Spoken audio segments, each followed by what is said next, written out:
Bonjour.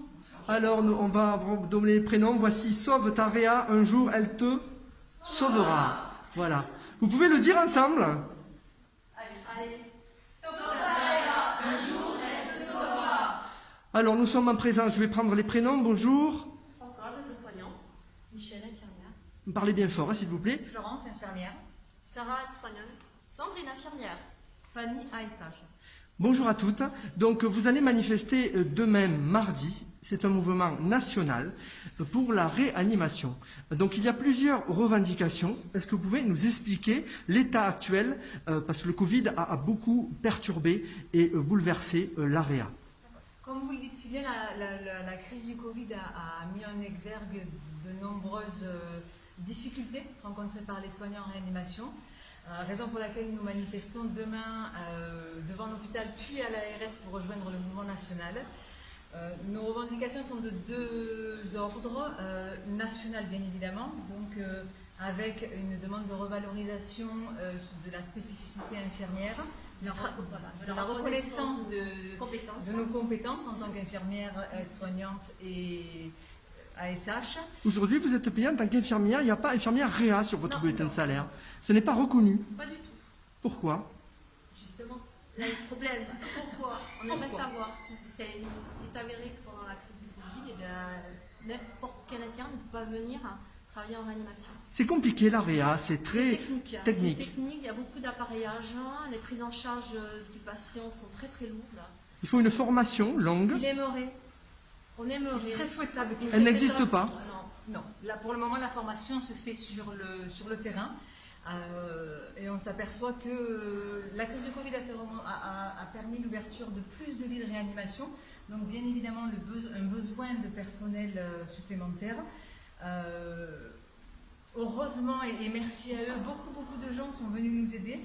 Malheureusement, on s'est aperçu qu'ils n'étaient pas formés et que ça a entraîné des grosses difficultés, à la fois pour ces agents, mais aussi pour les équipes en place, parce que ça prend énormément de temps physique, de fatigue psychologique, pour ne laisser personne en difficulté, et surtout pour assurer la continuité des soins, et des soins de qualité bien évidemment, auxquels chaque patient a droit.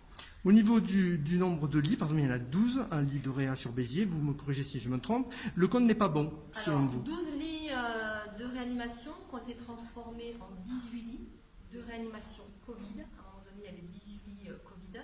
Et 3 lits de Réa éphémères ont été créés pour pallier justement à des post-op d'urgence qu'il faut prendre en charge, ou des patients non Covid qui ont besoin de la réanimation.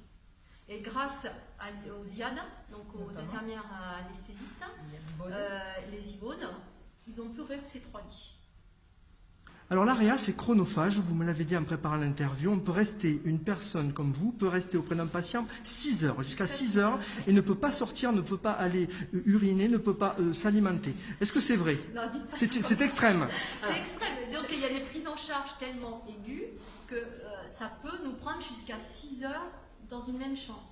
Mais aussi bien avec les médecins que les aides-soignants, que comme pour les prises en charge de Covid, avec la pose d'ECMO, c'est un appareillage particulier. ECMO? ECMO, en fait, c'est pour pallier à la détresse respiratoire d'un patient Covid. C'est comme une dialyse, mais ça remplace les poumons. Mais c'est très long à mettre en place. Et après, c'est pour être muté soit sur Perpignan, soit sur Montpellier. Mais ça prend un temps dingue, parce que pendant ce temps-là, qu'on s'occupe de ce patient, les 2 autres qu'on a en charge, ce sera nos collègues qui vont s'en occuper. Et c'est des patients aussi lourds.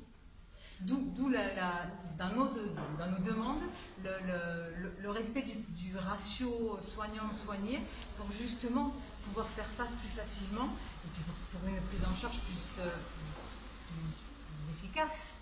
Que ça puisse être adapté en temps réel suivant les besoins. Ouais. Voilà, tout à fait. Après, sur l'hôpital de Béziers, au niveau du ratio, on n'est pas exactement, mais on est bien loti par rapport à d'autres hôpitaux. Voilà. Mais pas tout à fait. Mais pas tout à fait, mais déjà c'est pas mal. Donc comme on le disait au début de l'entretien, ça ce sont les revendications nationales qui sont communes à toutes les réas de France. Nous, de façon plus locale, nous avons été reçus par la direction qui entend nos revendications ce matin, donc par M. Ladex et M. Rafi. Ils vous ont écouté, ils vous ont entendu? Oui, ils nous ont entendus, ils nous soutiennent. Et localement, on demande la création d'un pôle de remplacement pour le pôle soins critiques, donc la réanimation et les services qui lui sont Si on peut aller un peu au jour, parce que j'ai la netteté qui a un problème, alors on va le gérer en direct. Voilà, super, là on vous voit mieux. Sinon, Voilà, non mais c'est très bien, comme ça on voit on le remonte, sauve Tarea, un jour elle te sauvera. Voilà, c'est important. Donc, C'est bien trouvé. Ce pôle de remplacement réservé aux soins critiques, avec du personnel formé, nous permettant de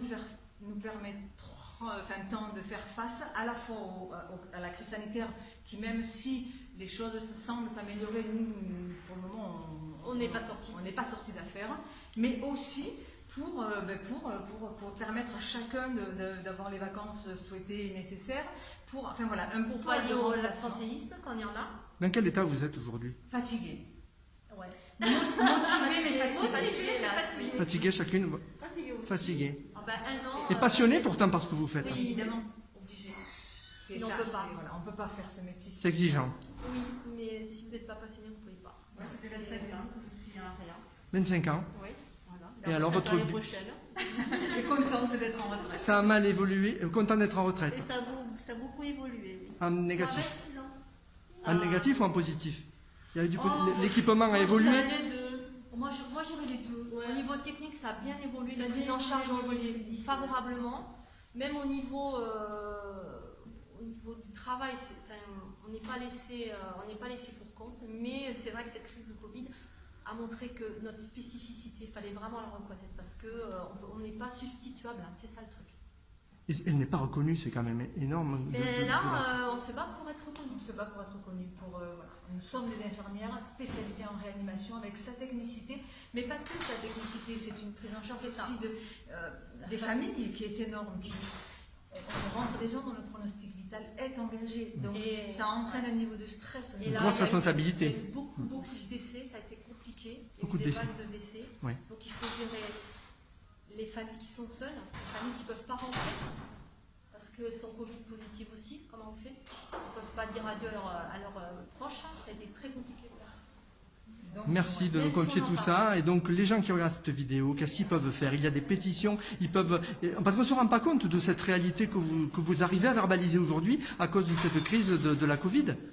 Effectivement, une pétition est en ligne sur Facebook, sur le collectif Réanimation. Et c'est cette pétition qui va remonter au niveau de notre ministère de la Santé. Donc, si vous nous soutenez et si vous êtes d'accord avec nous qu'il faut sauver la réanimation, allez signer la pétition. C'est vital. C'est vital. Ouais. C'est vital pour vous aussi. Et pour tout le monde, parce que... On peut en bénéficier un jour, on ne sait pas. Mais on ne sait pas. Et peut-être plutôt que vous ne le pensez. J'espère pas, mais... Non, Non, mais ça arrive à tout le monde d'avoir... Le dernier patient que nous avons rentré... Vous avez des cas Covid assez jeunes, justement, tant que j'y pas. 48, ah ben j'ai 47. On a eu 25 ans aussi, oui. On a eu 25 ans. 25 ans vous avez eu. Donc, je ne le souhaite à personne, vraiment de tout cœur. Mais vous allez peut-être venir un jour, quand même. Mais il faut faire bloc. Et je pense que là, vous faites bloc On fait et... bloc. Toute la réanimation est concernée. C'est vraiment un mouvement, pour y être depuis quelques années, moins que certaines, mais quand même quelques années. C'est la première fois que je sens cette émulation autour de vraies revendications. Même projet, même revendication. Vous allez tous faire grève, je crois, hein, demain. Alors, sauf les gens assis. Voilà, Non, si, attention. on peut être gréviste et être réquisitionné. Ça n'empêche pas d'être Mais gréviste. tout le monde a dit qu'il faisait grève. Tout le monde est gréviste, mais le personnel qui est assigné sera au travail. Il n'y a pas de bien manque de Le travail sera fait. Il y aura le nombre. C'est difficile de faire grève dans vos métiers. C'est difficile. Enfin, on dit qu'on fait grève, hein, on suit le mouvement, mais on travaille. Donc C'est normal. Hein. On Ouais. ne peut pas dire je fais grève, je ne vais pas travailler, c'est pas possible. concrètement, il va se passer quoi demain? Ça sera 11h30, je crois, devant Vous avez l'hôpital. mis devant l'hôpital de Béziers, donc bien évidemment, venez nombreux. Ouvert au public, Tout le monde peut Oui, venir oui. avec un masque, bien sûr. avec un masque. Merci beaucoup à toutes. Je vous en prie. Merci à vous. Merci. Vous le redites pour moi? Sauve Tarea pour la télé?